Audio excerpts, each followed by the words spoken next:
He was on his way to propose to another woman, then saw a child through the car window who looked exactly like him.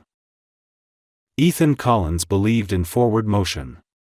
His life had been built on the idea that hesitation was weakness and that looking back only slowed progress.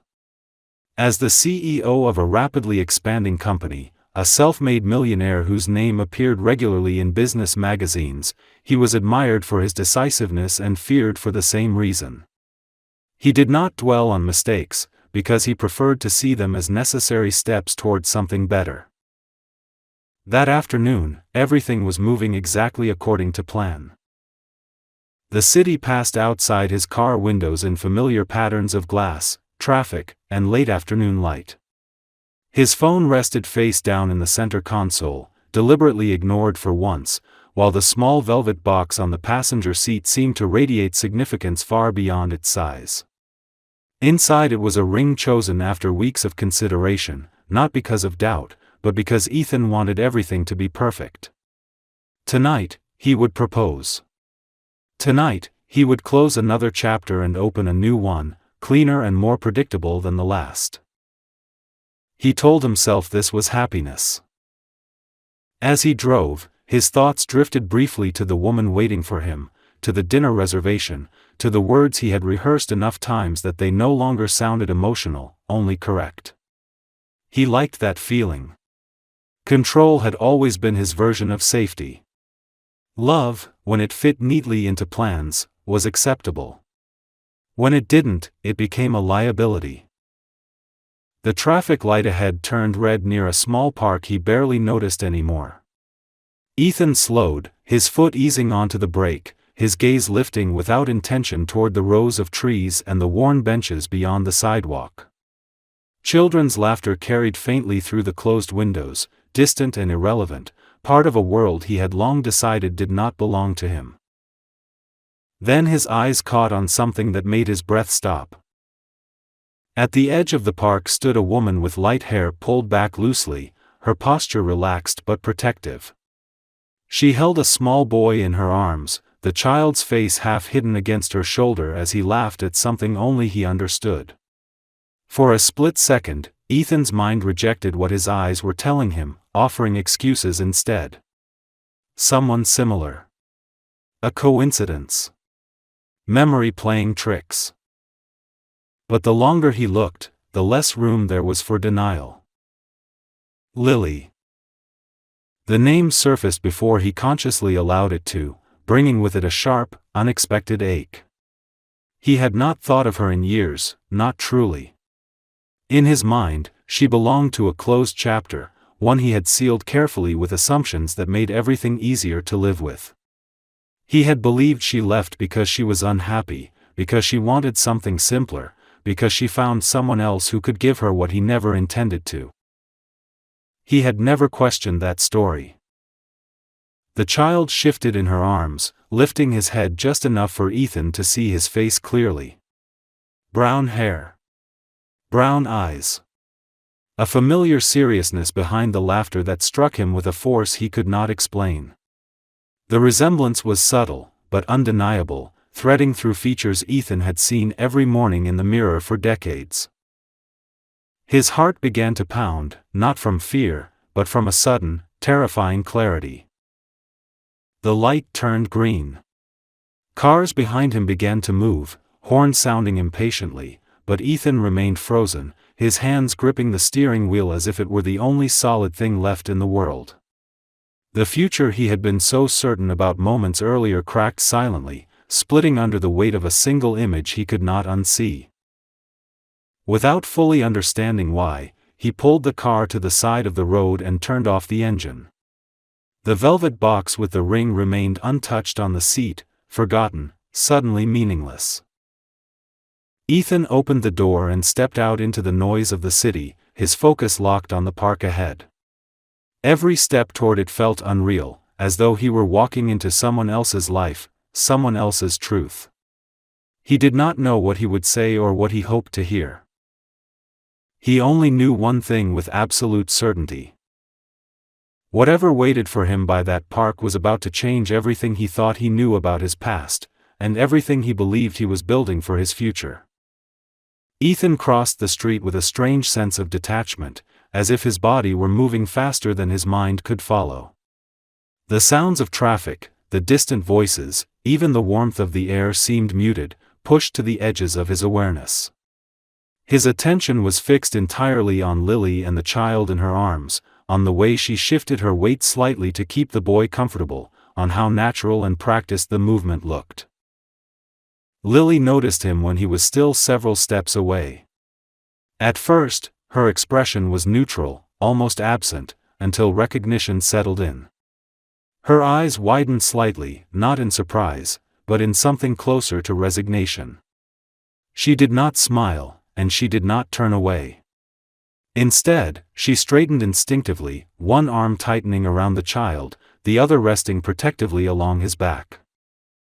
For a moment, neither of them spoke. The silence between them was heavy, filled with everything that had never been said and everything that suddenly demanded to be acknowledged.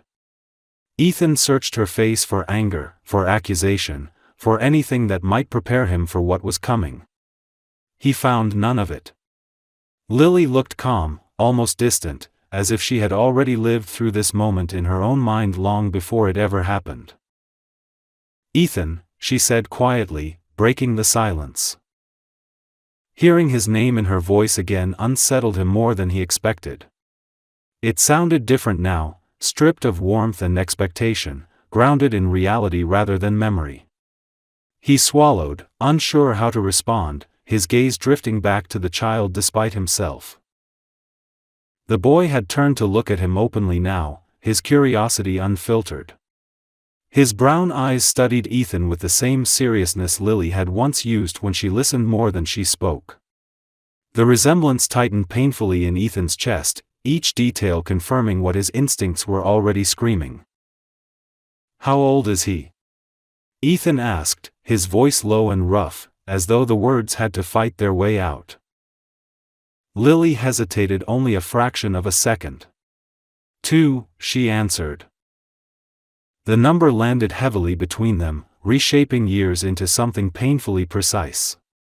Ethan did the math without effort, the timeline arranging itself with cruel efficiency. 2 years ago, Lily had already been gone. 2 years ago, he had been certain his life was moving forward exactly as planned. "He's beautiful," Ethan said, the words leaving him before he could stop them. Lily's expression softened briefly, though her guard did not lower. "His name is Noah." Noah continued to watch Ethan closely, unafraid but cautious, as though sensing the importance of the moment without understanding it. He reached up to touch Lily's hair, a small, absent gesture that spoke volumes about their bond. "Does he?" Ethan began, then stopped, uncertain how to finish the question without crossing a line he had no right to approach yet. Lily understood anyway. "He knows he has a father," she said calmly. "He just didn't know it was you." Ethan closed his eyes for a moment, the weight of that truth pressing down on him. He had always believed that absence was a kind of protection, that not being involved was better than being involved badly. Standing there now, he realized how fragile that belief had always been. "Why didn't you tell me?" he asked finally, his voice barely above a whisper. Lily looked away, her gaze drifting toward the park where children were playing, where life continued without regard for the quiet fracture happening beside the sidewalk. "Because when I tried to talk to you back then, you didn't listen," she said. "You had already decided what my silence meant." Ethan remembered that time differently. He remembered being busy, distracted, confident that whatever needed to be said would wait. He had assumed clarity would arrive on its own. It never had. "I didn't leave because I stopped loving you," Lily continued, her tone steady but firm. "I left because I realized I was alone in something that scared me, and I knew I couldn't carry it and fight you at the same time." The honesty in her voice left no room for defense. Ethan nodded slowly, absorbing every word, understanding now how much he had missed by never asking the right questions. A silence followed, not hostile, but fragile. "I was on my way to propose," Ethan admitted quietly, gesturing vaguely toward the street where his car was parked. "I didn't expect." Lily met his eyes again, something unreadable passing through her expression. "I hope you find what you're looking for," she said. There was no bitterness in her voice, only distance. Noah shifted in her arms, growing restless, and Lily adjusted him automatically. The moment was ending, slipping away before Ethan felt ready to let it go. "Can I see him again?" he asked, the question leaving him with more vulnerability than he had allowed himself in years. Lily studied him carefully, not as the man she once loved, but as the man standing in front of her now.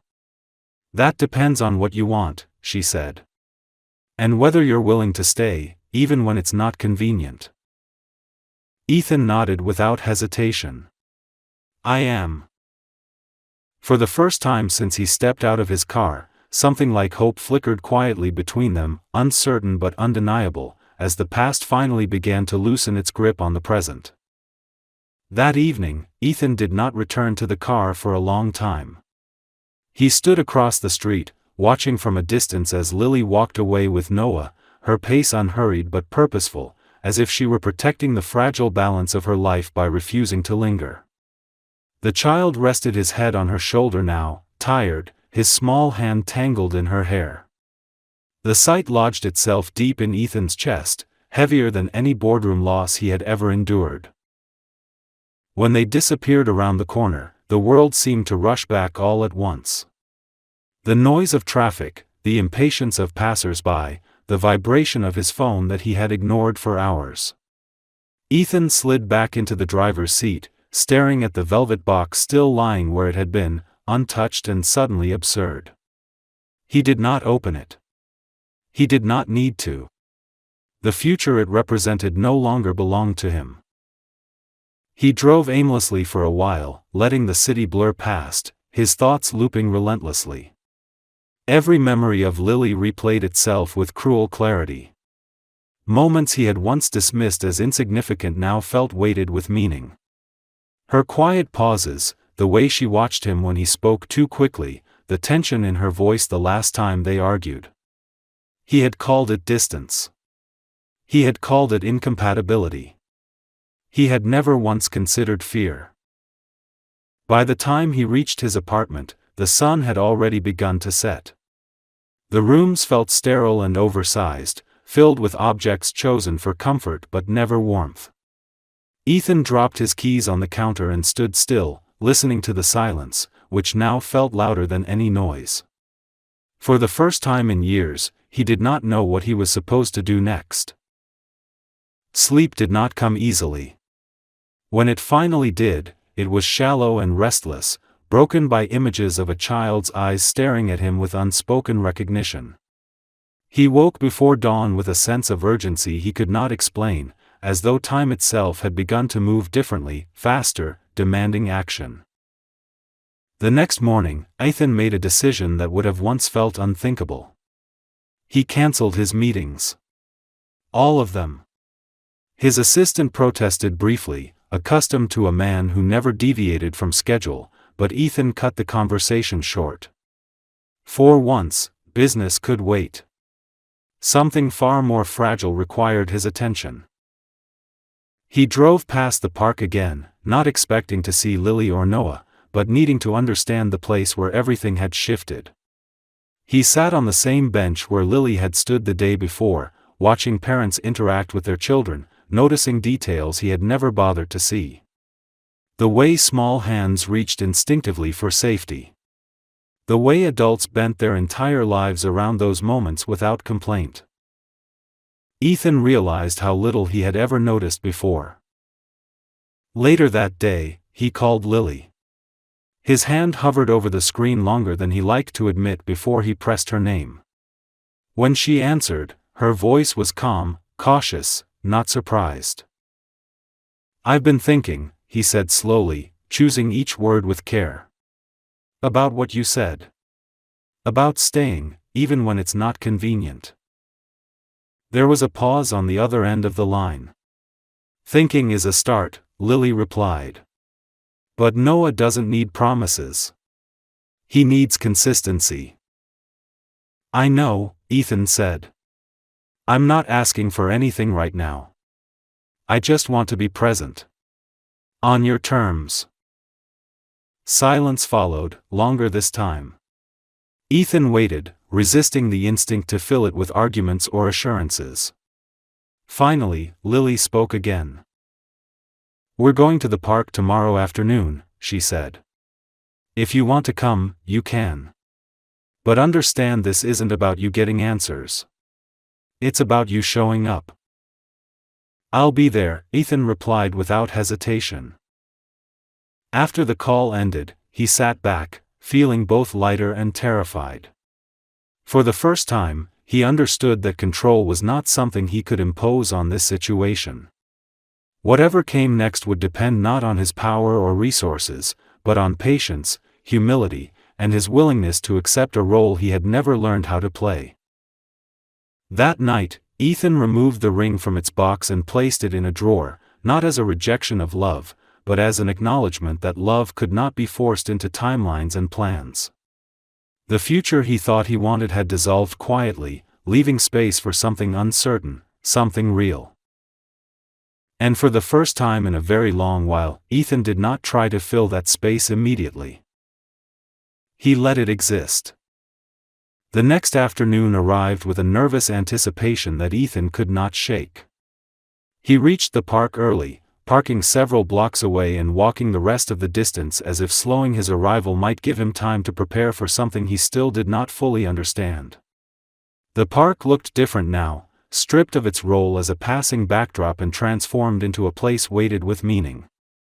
Every bench, every tree, every patch of worn grass felt like part of a scene he had stepped into too late.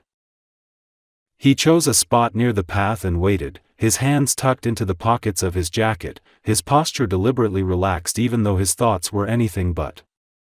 Around him, families moved through the afternoon with casual intimacy. Parents called out warnings, children ran too far and were gently pulled back, laughter rose and fell like something natural and deserved. Ethan watched all of it with a quiet intensity, realizing how little of this world he had ever allowed himself to see. When Lily appeared, pushing Noah's stroller toward the playground, Ethan felt the same sharp jolt he had the day before, though this time it was accompanied by a steadier resolve. Lily noticed him almost immediately. She did not wave or smile, but she did not turn away either. That alone felt like permission. Noah was the first to react. He leaned forward in his stroller, pointing with unmistakable excitement. "That man," he said, his voice clear and curious. Lily paused, following his gaze, then met Ethan's eyes briefly. "Yes," she said softly. "That's him." She approached slowly, giving Noah time to process, giving Ethan space to stay where he was. When they stopped a few steps away, Lily released the stroller handle and folded her arms loosely, her posture guarded but not closed. "You came," she said. "I said I would," Ethan replied. Noah studied him openly now, his head tilted slightly, his expression thoughtful. Ethan resisted the urge to crouch or speak first, remembering Lily's words about showing up rather than performing. He waited. After a moment, Noah slid down from the stroller and took a tentative step toward him. Lily tensed instinctively but did not stop him. Ethan lowered himself slowly to one knee, bringing himself to Noah's level without invading his space. "Hi," Ethan said gently. "It's good to see you again." Noah considered him, then nodded with quiet seriousness. "You came back." "Yes," Ethan answered, feeling the weight of that observation settle heavily in his chest. "I did." That seemed to satisfy Noah, at least for the moment. He turned and ran toward the playground, his attention shifting quickly, as children's attention often does. Lily exhaled softly, a tension releasing from her shoulders that Ethan had not realized was there. They walked side by side toward a nearby bench, close enough to talk but far enough to keep the focus on Noah, who was already climbing with determined concentration. The silence between them was not awkward, but careful, filled with thoughts neither rushed to voice. "I want to be clear," Lily said eventually, her eyes fixed on her son. "This doesn't mean anything has changed yet." "I understand," Ethan replied. "I'm not here to push." Lily glanced at him briefly, searching his face for signs of impatience or defense. She found none, and that unsettled her more than she expected. For the next hour, Ethan stayed exactly where he was needed and nowhere else. He watched Noah play, responded when spoken to, and respected Lily's boundaries without comment. When Noah fell and scraped his knee, Ethan froze instinctively, then stopped himself, allowing Lily to comfort him first. Only when Noah reached out did Ethan step closer, offering a tissue and a quiet reassurance. As the sun dipped lower, casting long shadows across the park, something subtle shifted. Noah began to include Ethan naturally, calling out to show him a slide, waiting to see if he was watching. Ethan responded with quiet encouragement, never overstating his presence, never disappearing either. Lily noticed everything. When it was time to leave, Noah ran ahead, then stopped and turned back. "You coming again?" he asked. Ethan looked at Lily, then back at the child. "If your mom says it's okay," he replied carefully.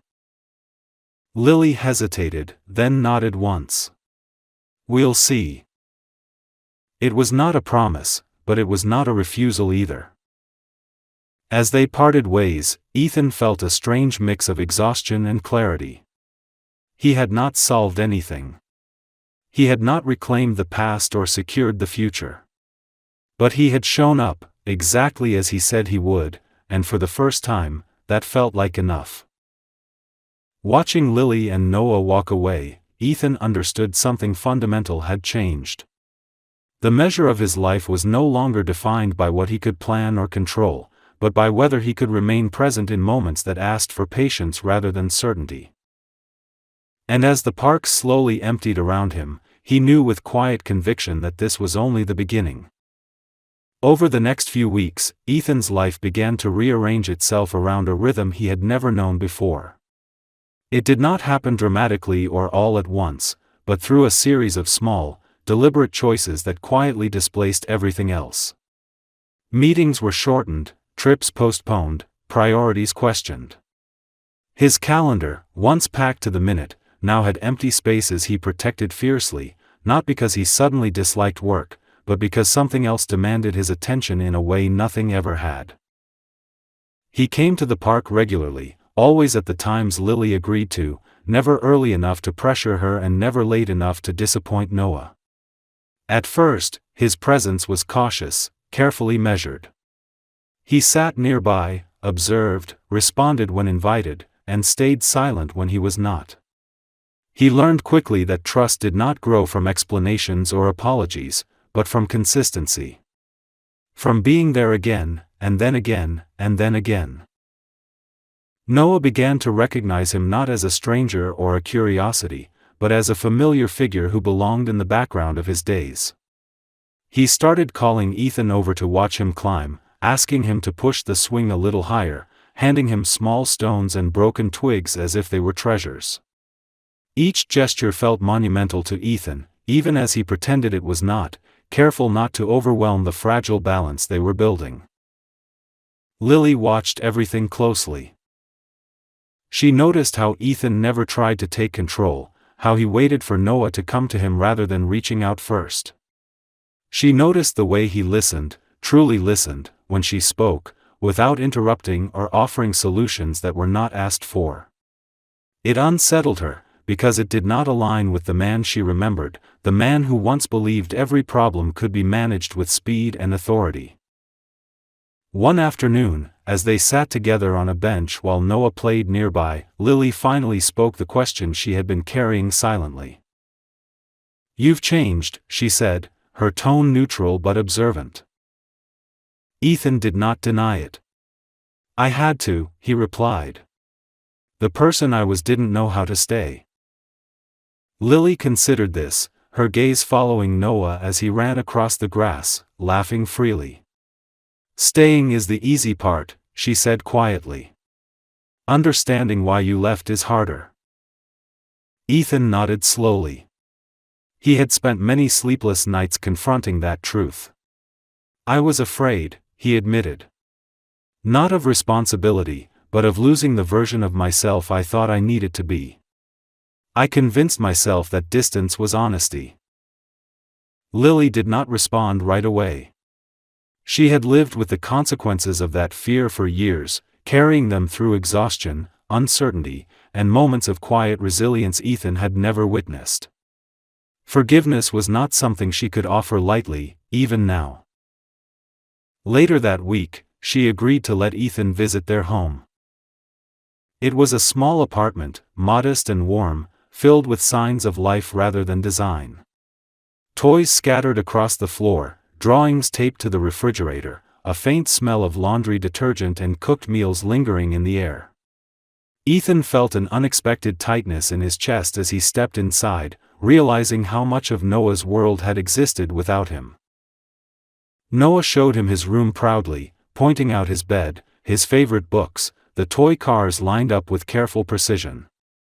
Ethan listened intently, absorbing every detail as if memorizing it mattered, as if knowing these things could somehow make up for the years he had missed. That evening, after Noah had fallen asleep, Lily and Ethan sat quietly at the small kitchen table. The apartment was hushed, the kind of silence that came not from emptiness, but from rest. "I'm not asking you to fix the past," Lily said finally. "I'm asking you to be honest about the future." Ethan met her eyes steadily. "I don't want to be a visitor in his life," he said. "I want to earn my place in it, whatever that looks like." Lily studied him, weighing his words against his actions. For the first time since their reunion, she allowed herself to imagine what it might mean not to carry everything alone. "It won't be easy," she said. "And it won't be quick." "I'm not going anywhere," Ethan replied. The words were simple, but they held a depth he had never known how to express before. As he left that night, walking back into the city he once ruled without question, Ethan understood that success no longer meant expansion or recognition.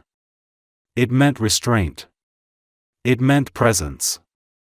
It meant choosing the slow, uncertain work of becoming someone worthy of trust. And for the first time in his life, that work felt like the most important thing he had ever done. As autumn settled into the city, the shape of their lives continued to shift in subtle but irreversible ways. The days grew shorter, the air sharper, and routines that once felt temporary began to root themselves into something more permanent. Ethan no longer thought of his visits as interruptions to his real life. They had become his real life, quietly redefining what mattered and what no longer did. Noah began to associate certain moments with Ethan's presence.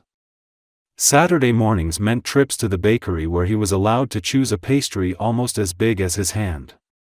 Evening sometimes meant slow walks through the neighborhood, Noah's small fingers wrapped around Ethan's, swinging their joined hands without any awareness of how significant that gesture was. Ethan learned the rhythm of Noah's moods, the way he grew quiet when tired, the particular seriousness that appeared when he was concentrating. Lily remained careful, but not distant. She allowed Ethan more access, not because she had decided to forgive him, but because she saw the effect he was having on Noah. Her trust grew not from hope, but from observation. Ethan never missed a scheduled visit.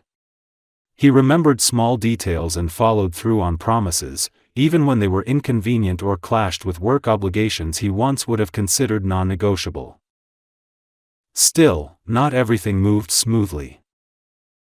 There were moments when old habits surfaced, when Ethan instinctively tried to take control of situations that required patience rather than direction.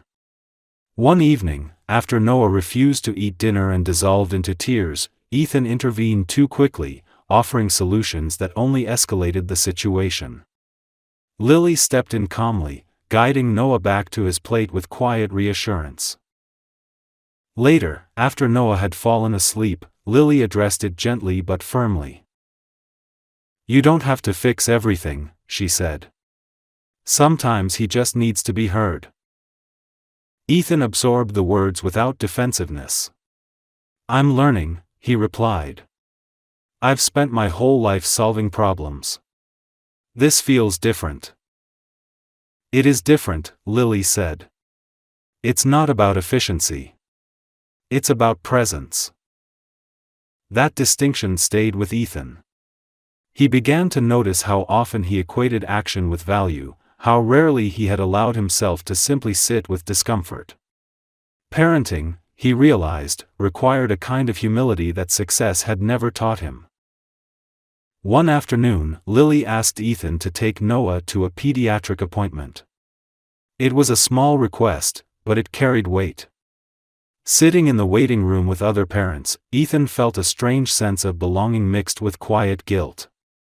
He listened as the doctor asked routine questions, answered carefully, and held Noah's hand during the examination, feeling the trust in that grip settle deep into his bones. Afterward, Noah asked for ice cream, and Ethan said yes without hesitation. They sat together on a bench outside the clinic, the sun low and golden, Noah concentrating intensely on keeping his ice cream from melting too fast. Ethan watched him with a tenderness he no longer tried to suppress. "I like when you come with me," Noah said suddenly. Ethan swallowed. "I like it too." At home that evening, Lily watched them from the kitchen doorway, something unguarded in her expression. For the first time, she saw not a man trying to make amends, but a father forming in real time, imperfect but sincere. That night, after Noah was asleep, Ethan and Lily talked longer than usual. They spoke about logistics, about schedules, about boundaries that needed to be clear. Then the conversation drifted into quieter territory. "I was angry for a long time," Lily admitted. "Not because you left, but because you never looked back." Ethan nodded. "I see that now. And I know saying sorry doesn't undo it." "No," she agreed.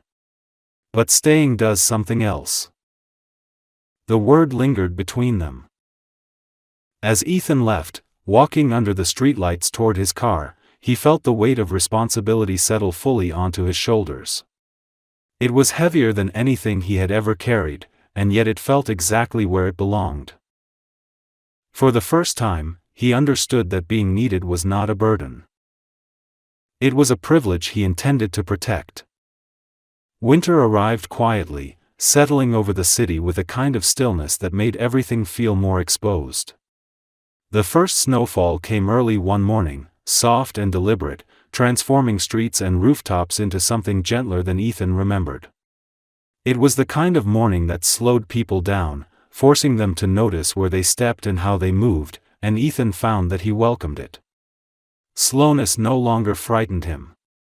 It felt necessary. Noah was fascinated by the snow. Ethan arrived just after breakfast, his coat still dusted white, and was immediately pulled toward the window by a small hand wrapped eagerly around his fingers. Noah pressed his face to the glass, leaving faint marks as he laughed, already planning snowmen and imaginary adventures. Lily watched from the kitchen, coffee mug cradled in her hands, a faint smile touching her lips before she caught herself. They went outside together, bundled in layers, their breaths visible in the cold air.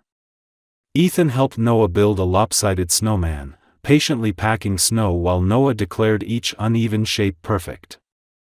Lily stood nearby, arms folded, observing the scene with a careful mix of warmth and restraint. There was something almost surreal about it, this quiet domestic moment that had once seemed impossible. Later that afternoon, as they warmed up inside, Lily received a call that changed the atmosphere instantly. Her expression tightened as she listened, her shoulders stiffening. Ethan noticed immediately and waited until she ended the call before asking what was wrong. "It's my mother," Lily said, her voice controlled but strained. "She's not well. They want me to come tonight." Ethan didn't hesitate. "I'll stay with Noah," he said. Lily looked at him sharply, surprised. "You don't have to." "I want to," Ethan replied simply.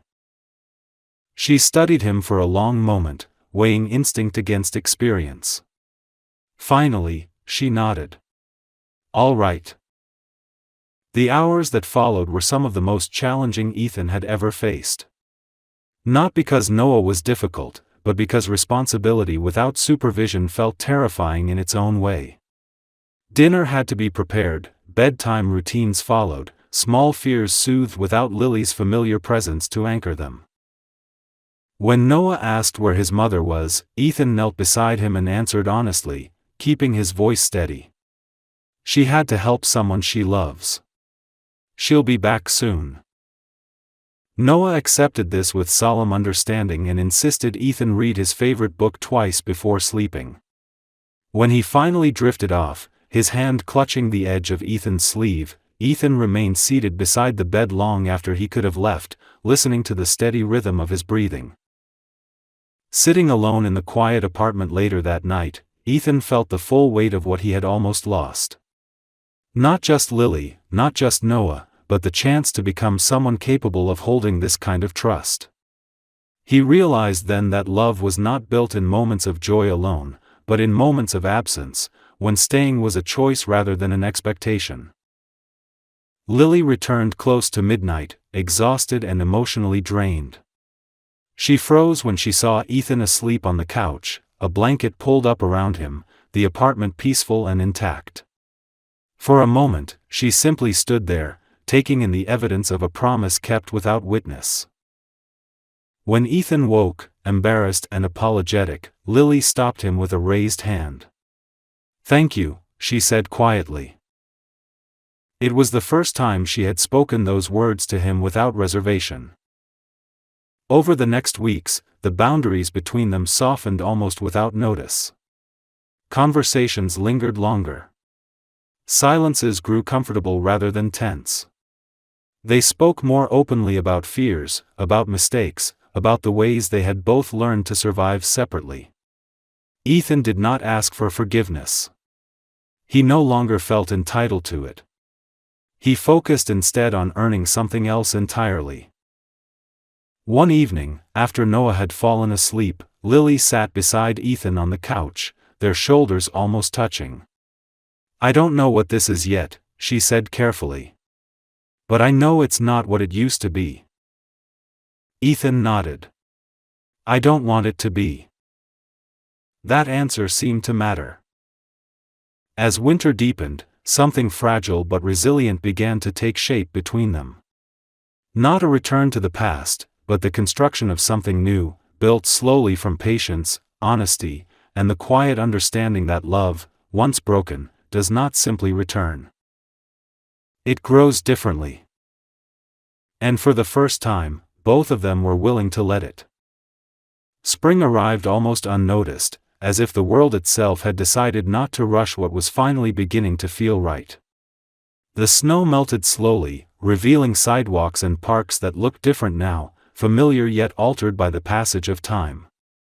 With the change of seasons came a sense of quiet renewal, not dramatic or loud, but steady and deeply felt. Ethan no longer counted his visits in days or weeks. He lived them. Mornings often began together now, with Noah insisting on helping make breakfast, carefully cracking eggs under watchful eyes and laughing when shells inevitably fell into the bowl. Ethan learned to slow his movements, to let mistakes happen without correction, to allow joy to exist without productivity attached to it. These moments, once unimaginable, had become the foundation of his days. Lily watched this transformation with a mix of wonder and caution. She had spent years building a life that did not rely on anyone else, learning to trust her own strength above all. Letting someone in now required a different kind of courage, one that did not come with guarantees. Still, she could not deny what she saw. Ethan was present in ways that mattered, showing up not just when it was easy, but when it required patience, humility, and sacrifice. The conversation that changed everything happened one quiet evening after Noah had fallen asleep. The apartment was filled with soft light and the low hum of the city outside.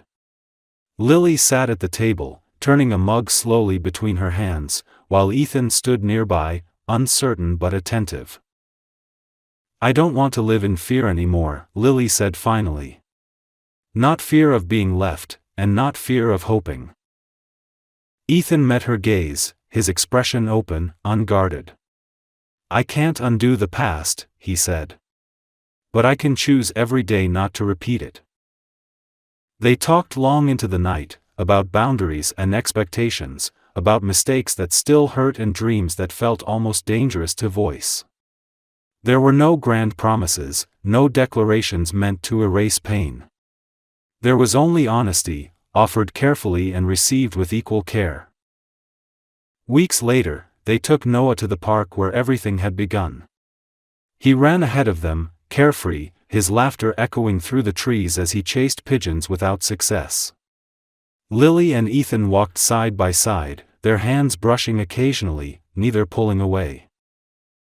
Noah stopped suddenly and turned to them, his expression serious in a way that reminded Ethan painfully of how observant children could be. "You're both here," he said, as if stating something important. "Yes," Lily answered softly. "And you stay," Noah added, looking directly at Ethan. "I will," Ethan replied without hesitation. That was the moment Lily allowed herself to believe him fully.